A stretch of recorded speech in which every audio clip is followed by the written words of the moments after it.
ഗ്രാമിക ന്യൂസിലേക്ക് സ്വാഗതം. കണ്ണൂർ കാട്ടാമ്പള്ളിയിൽ ഓട്ടോറിക്ഷ അഗ്നിക്കിരയാക്കിയതിനെ തുടർന്ന് തൊഴിൽ രഹിതയായ ചിത്രലേഖയ്ക്ക് ആം ആദ്മി വനിതാ വിഭാഗമായ മഹിളാശക്തി ഓട്ടോറിക്ഷ നൽകി.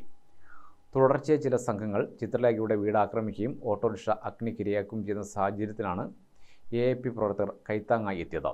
പയ്യന്നൂരിൽ ജോലി ചെയ്തിരുന്ന കാലത്ത് ദളിത് യുവതിയായ ചിത്രലേഖയ്ക്ക് നേരെ അവിടെ നിന്നും ഭ്രഷ്ട് കൽപ്പിക്കുകയും ഇതേ തുടർന്ന് ഇവർ കണ്ണാടിപ്പറമ്പിലേക്ക് സ്ഥലം മാറുകയും ചെയ്തിരുന്നു. ജനാധിപത്യ സംവിധാനത്തിൽ വിമർശിക്കുന്നവരോട് അല്ലെങ്കിൽ മുഖത്ത് നോക്കി ചോദ്യങ്ങൾ ചോദിക്കുന്നവരോട് ഭരണാധികാരികൾ വിനീത വിധേയരായിരിക്കണമെന്നുള്ള ഒരു സന്ദേശമായിരിക്കണം കേരള സമൂഹത്തിൽ കാലാകാലം അങ്ങനെ തന്നെയാണ്.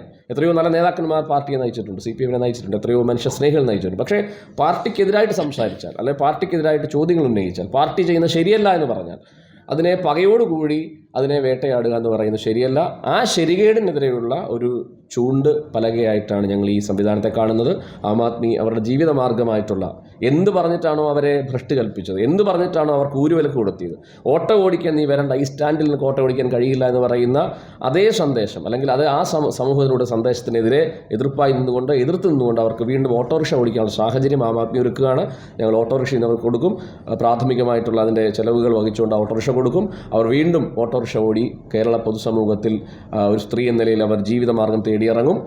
ആ രീതിയിൽ അവരെ പൊളിറ്റിക്കലി ഇനിയും ഒറ്റപ്പെടുത്തുകയോ വേട്ടയാടാൻ ശ്രമിച്ചാൽ ആം ആദ്മി പാർട്ടിയുടെ സംഘടനാ സംവിധാനം ഉപയോഗിച്ച്, നിയമ സംവിധാനം ഉപയോഗിച്ച് അതിനെ ഞങ്ങൾ പ്രതിരോധിക്കും.